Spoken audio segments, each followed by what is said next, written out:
तो एक साइंटिस्ट थे कूलाम, एक साइंटिस्ट थे कूलाम, तो उन्होंने एक एक्सपेरिमेंट किया, उन्होंने एक एक्सपेरिमेंट किया। और वो एक्सपेरिमेंट क्या था कि उन्होंने क्या किया, दो स्थिर चार्ज लिए, दो स्थिर चार्ज लिए Q1 Q2, और इनके बीच की जो डिस्टेंस जो थी उस डिस्टेंस को इन्होंने माना R। क्या माना? R। ठीक है, इन्होंने ये एक्सपेरिमेंट किया। तो इस एक्सपेरिमेंट में इन्होंने क्या देखा, इन्होंने यहां से दो चीजें दी। वो फर्स्ट चीज ये थी कि कूलाम के नियम के अनुसार दो स्तर बिंदु आवेश के मध्य लगने वाला बल, भाई आवेश है तो बल तो लगेगा, क्यों, क्या करेगा ये Q1 तो क्या करेगा, इस Q2 को अपनी तरफ खींचेगा, ठीक है, और ये Q2 क्या करेगा, Q1 को अपनी तरफ खींचेगा।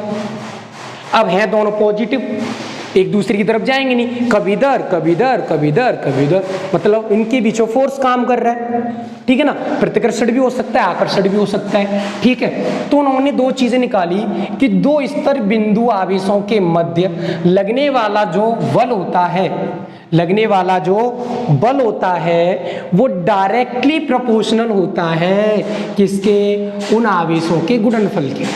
ये पहली चीज दी उन्होंने, समझ में आया कि दो स्तर आवेशों के मध्य लगने वाला जो बल होता है वो डायरेक्टली प्रोपोर्शनल होता है उन दोनों आवेशों के गुणनफल के, ठीक है। दूसरी चीज उन्होंने दी कि उनके बीच में लगने वाला जो फोर्स होता है वो इनवर्सली प्रोपोर्शनल होता है उनकी डिस्टेंस के वर्ग के, उनकी डिस्टेंस के वर्ग के। तो कितना शानदार, चीजों को समझो, कुछ भी नहीं है कि कूलाम का नियम क्या कहता है, दो स्थिर बिंदु आवेशों के मध्य लगने वाला जो बल होता है वो डायरेक्टली प्रोपोर्शनल होता है, समानुपाती होता है आवेश के गुणनफल के, और उनकी बीच की दूरी के वर्ग के व्युत्क्रमानुपाती होता है। फिर क्या करेंगे, इन दोनों को मिला दो, इन दोनों को मिलाने पे समीकरण फर्स्ट व सेकंड को मिलाने पर, तो मिलाने पर क्या करेंगे, देखो मिलाने पे हो जाएगा, दोनों ही f की वैल्यू है तो मिला दो Q1 Q2 upon R square, R square proportional को उठाया तो आया K Q1 Q2 upon R square, ये फॉर्मूला बन गया।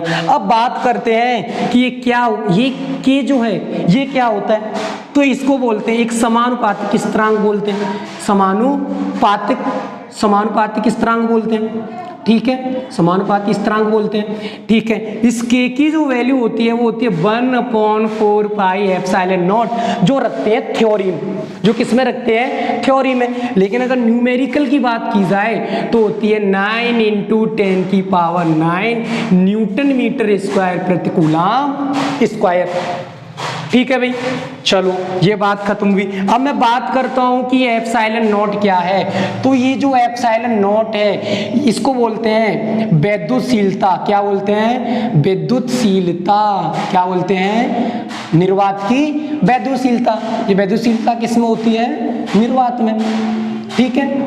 और इस एप्सिलॉन नॉट का जो मान होता है वो होता है बच्चों 8.85 × 10⁻⁻12 कूलाम स्क्वायर प्रति न्यूटन मीटर स्क्वायर, ये इसकी वैल्यू होती है, ठीक है। अब मैं बात करता हूं कि इसका मात्रक कैसे आया, K का मात्रक कैसे आया।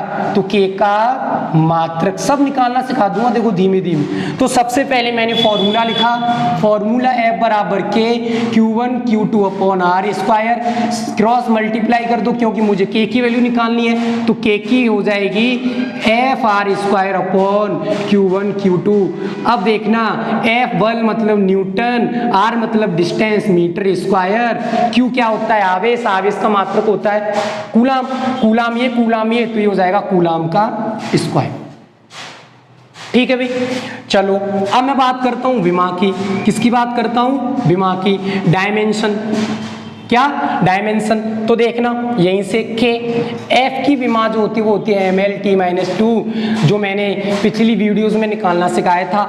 R मतलब दूरी, दूरी की होती है L स्क्वायर अपॉन की होता है आवेश, आवेश की होती है AT, लेकिन ये डबल वाला है तो A स्क्वायर और T स्क्वायर हो जाएगा, ठीक है। तो K = हो जाएगा M L स्क्वायर, L की पावर 3, T इसको ऊपर भेजेंगे तो T की पावर -4 और A की पावर -2, ये इसकी भी माँ आ गई, ठीक है। अब बात करते हैं कि एप्सिलॉन नॉट का भी मात्रक क्या होगा और एप्सिलॉन नॉट की भी माँ भी क्या होगी। तो रुको, एक चीज देखो कि अगर ये यहाँ पे 4 पाई नहीं होता, अगर ये यहाँ पे 4 पाई नहीं है, क्योंकि 4 पाई की तो कोई भी मान नहीं होगी, कोई मात्रक नहीं होगा, कोई डायमेंशन नहीं होगी, तो मैंने क्या किया कि इसको लिख दिया epsilon not equal to 1/k। मतलब k का क्या होता है, उल्टा होता है, बस उल्टा कर दो कि एप्सिलॉन नॉट की मात्रा क्या हो जाएगा, उल्टा करो, c² मतलब coulomb square newton metre square, जो कि ये लिखी हुई। डायमेंशन भी उल्टी कर दो भाई, जब सब कुछ उल्टा है तो करो। ये पावर प्लस में है तो ये किस में हो जाएगी, माइनस में। ये प्लस में है तो ये किस में हो जाएगी, माइनस में। ये माइनस में है तो ये किस में हो जाएगी, प्लस में। ये माइनस है तो ये किस में हो जाएगी, प्लस में हो जाएगी। That's all. कितना आसान, कूलाम का नियम तो कुछ भी नहीं है। तो आज की क्लास के लिए ऑल द बेस्ट, आज यहीं पे ख़त्म करते हैं, ठीक है ना। तो बस आप लोग हिम्मत मत हारना, और रेगुलर वीडियोस आएंगी, कुछ दिन लेट होगी, कुछ काम वगैरह था, प्रॉब्लम्स थी इस वजह से, तो आगे से कंटिन्यू रखेंगे क्लास को। तो आज के लिए इतना ही, ऑल द